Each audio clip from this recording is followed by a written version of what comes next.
अब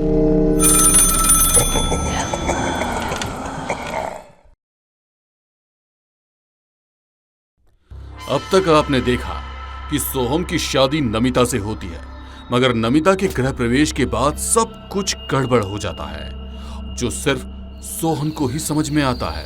अब आगे ये सब क्या हो रहा है? तुम जो कोई भी हो, मेरी नमिता नहीं हो सकती। मेरी नमिता तो... बोलते हुए वो पुरानी यादों में खो जाता है। नमिता और सोहम दोनों एक ही कॉलेज में पढ़ाई कर रहे थे। मन ही मन दोनों एक दूसरे को पसंद करने लगे थे, मगर चाहत का इजहार अभी दोनों ने ही नहीं किया था। एक दिन ऐसे ही क्लास में बैठे बैठे दोनों एक दूसरे की तरफ देख ही रहे थे, तभी सोहम के दोस्त ने उसे आवाज दी, सोहम, रे सोहम, सुनना। मगर सोहम नमिता की ओर देखने में इतना व्यस्त था कि उसने ध्यान ही नहीं दिया। उसका दोस्त उसके करीब आया और तेजी से उसे हिलाकर बोला, कई दिनों से देख रहा हूं, एक दूसरे की आंखों में खोए रहते हो, मगर प्यार का इजहार नहीं करते। यदि तू नहीं बोल पा रहा है तो तेरी तरफ से तेरा संदेश लेकर मैं चला जाता हूँ। उसकी बात सुनकर आसपास बैठे हुए सभी लड़के हंसने लगे। मैं उसे ऐसे ही नहीं, किसी खास तरीके से प्रपोज करूंगा। अरे हमें भी तो पता चले कि तुम्हारा खास तरीका कौन सा है। जल्द ही वो दिन आ गया जिसका सोहम को इंतजार था। वो नमिता को ब्लाइंड फोल्ड करके उस शहर से दूर स्थित एक रिजॉर्ट में ले गया। खूबसूरत सा वो रिजॉर्ट जंगलों के बीच में बना हुआ था। वहाँ एक पेड़ के नीचे खूबसूरत टेबल डेकोरेट की हुई थी। वहाँ जाकर सोहम ने नमिता की आंखें खोली और उसे घुटने के पल बैठकर प्रपोज किया।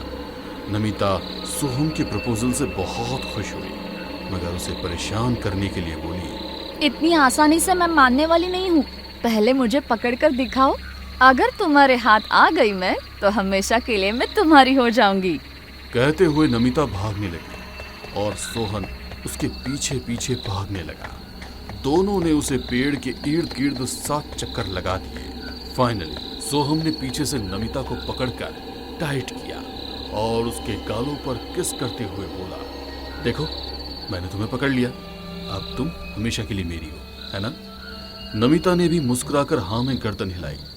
जैसे ही सोहम ने उसे अंगूठी पहनाई, उस पेड़ के तने में एक आकृति बनने लगी और पेड़ की 2 टहनियां सोहम की ओर बढ़ने लगी। मगर नमिता और सोहम को इस बात का कोई होश नहीं था। तभी वहां पर सोहम के दोस्त दोनों को बधाइयां देने लगते हैं। तुम सब यहाँ पर? अरे हम लोग तेरा ही पीछा कर रहे थे। Now we want party party party. अच्छा बाबा, सब चुप रहो, आज की पार्टी मेरी तरफ से। सभी लोग उसे रिसोर्ट में काफी देर तक एंजॉय करते रहे। देर रात जब वो लोग वहां से निकलने लगे, जैसे ही कार में बैठे, वहां का मौसम खराब हो गया। तेज हवा आंधी के साथ बारिश हो रही थी। दूर कहीं कुत्तों की रोने की आवाज भी आने लगी। ये क्या हो रहा है? अचानक मौसम क्यों बदल गया? परेशान मत हो, सब ठीक हो जाएगा। मगर नमिता के मन में एक अनजाना सब है था। तभी अचानक एक साया उड़ते हुए आया और नमिता के शरीर में समा गया। उसे एक झटका सा लगा, मगर अचानक ही मौसम नॉर्मल हो गया। सोहम, नमिता और उसके दोस्त तुरंत वहां से निकल लिए। उसके बाद सोहम जब भी नमित से मिलता, उसे वो पतली पतली सी नजर आती, मगर सोहम ने विशेष ध्यान नहीं दिया। सोहम ये सब कुछ सोच ही रहा था कि तभी नमिता वहां आई और उसने उसके कंधे पर हाथ रखा तो सोहम चौंक गया। क्या हुआ? क्या सोच रहे हो? कहते हुए वो धीरे धीरे उसके सर पर हाथ फेरने लगी। उसके नर्म हाथों का स्पर्श पाकर सोहम के चेहरे पर मुस्कुराहट आ गई। क्या हुआ? अकेले अकेले क्यों मुस्कुरा रहे हो? उसकी आवाज सुनकर सोहम को लगा कि ये उसकी नमिता ही है। नमिता, क्या हुआ तुम्हें? क्यों बार बार अपना रूप बदल रही हो? कहते हुए उसकी आंखों में आंसू आ गए। तभी अचानक से नमिता जोर जोर से हंसने लगी और हवा में उड़ते हुए बहुत ही भयानक लगा रही थी। तभी अचानक से रमा जी वहां पर आई और उन्होंने नमिता को उड़ते हुए देखा तो तेजी से चीख पड़ी। उनकी चीख सुनकर नमिता पहले की तरह नॉर्मल। क्या हुआ माँ? आप क्यों चीखी? कहते हुए वो रमा जी के सिर पर हाथ रखा, उन्हें सब कुछ भुलवाने की कोशिश करने लगी। मगर जैसे ही उसने उनके सिर पर हाथ रखा, उसे तेज झटका लगा और वो दूर एक कोने में जाकर गिरी और अपने भयानक रूप में उन लोगों के सामने आ गई। रमा जी के गले में डाला हुआ ताबीज चमक रहा था। ये देख रमा जी और सोहम को समझ आ गया कि वो इस ताबीज के कारण उनके पास गलत भावनाओं से नहीं आ सकी। रमा जी ने उसके भयानक रूप को देख सोहम को अपने पीछे खड़ा कर खुद उससे बातें करने लगी। कौन है तू और नमिता के शरीर में क्या कर रही है? मैं सोनाली, तुम्हारे बेटे ने खुद मुझे प्रपोज किया था और मेरे साथ 7 फेरे लिए थे। पूछो इससे। रमा जी हैरान होकर सोहम की ओर देखने लगी, मगर सोहम को कुछ भी पता नहीं था। ये क्या बकवास कर रही हो? मेरे बेटे की जिंदगी से दूर चली जाओ। मैं कहीं भी नहीं जाने वाली, समझी? तुम क्या, तुम्हारे फरिश्ते भी इस घर को छोड़कर जाएंगे? कहते हुए रमा जी उसे वहीं कमरे में बंद कर अपने गुरुजी को फोन लगाने लगी, मगर उनका फोन नहीं लग रहा था। गुरुजी के दिए हुए ताबीज के कारण ही वो मेरा कुछ अनिष्ट नहीं कर पाई।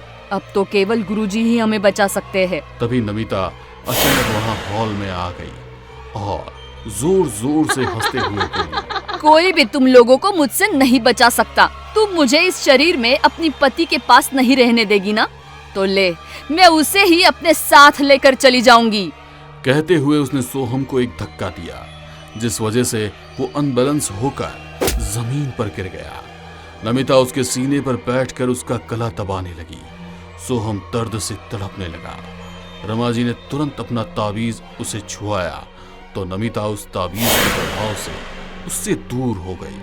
तभी घर में गुरुजी का आगमन हुआ। उन्होंने अपने साथ लाया हुआ पवित्र जल नमिता के ऊपर डाला तो नमिता उस जल के प्रभाव के कारण बेहोश हो गई। इस वक्त गुरुजी का आगमन रमा जी को ईश्वर के आगमन की भांति प्रतीत हो रहा था। गुरुदेव की जय हो। मैं आपको थोड़ी देर पहले ही फोन लगाने की कोशिश कर रही थी, मगर आपका फोन नॉट रीचेबल था। बहुत कृपा है आपकी जो आप वक्त रहते पधार गए, वरना आज तो कुछ अनर्थ हो जाता। बेटा, धन्यवाद मेरा नहीं, उस भोले भंडारी का कर जिसने मुझे यहाँ आने की प्रेरणा दी। कुछ देर पहले मैं एक विशेष पूजा के लिए अनुष्ठान से उठा ही था और अचानक मेरे मन में घबराहट होने लगी। जैसे ही मैंने भोले भंडारी को प्रणाम किया तो उनकी छवि की जगह मुझे तेरी छवि नजर आने लगी।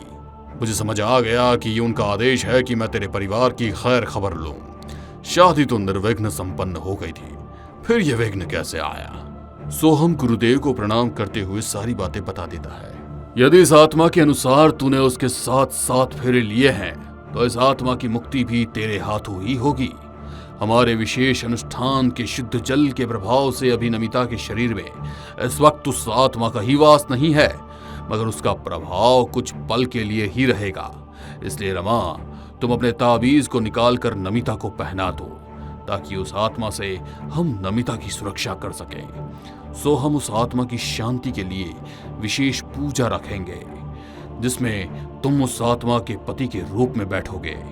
उस पूजा के बाद रमा, तुम्हें वही सारे रीति रिवाज निभाने होंगे जो एक घर में किसी की मृत्यु होने पर किए जाते हैं, क्योंकि सोहम से शादी होने की वजह से वो अब इस घर का हिस्सा है। गुरुजी के आदेश से रमा नमिता को अपना ताबीज पहना देती है और गुरुजी सोहम और अपने साथी के साथ विशेष पूजा शुरू करते हैं। मगर जैसे ही गुरुजी हवन की अग्नि को प्रज्वलित करते हैं, नमिता के शरीर से निकली हुई आत्मा उनके शिष्य के शरीर में प्रवेश कर जाती है। उनका शिष्य हवा में उड़ते हुए जोर जोर से चिल्लाकर कहता है, ढोंगी साधु, तुझे क्या लगता है तू मुझे मेरे पति से दूर कर देगा? नहीं, सोहम मेरा है और मैं उसे अपने साथ लेकर जाऊंगी। कोई मुझे नहीं रोक सकता। कहते हुए शिष्य ने अपने दोनों हाथ उठाए तो पूरी हवन सामग्री और हवन सब कुछ नष्ट हो गया।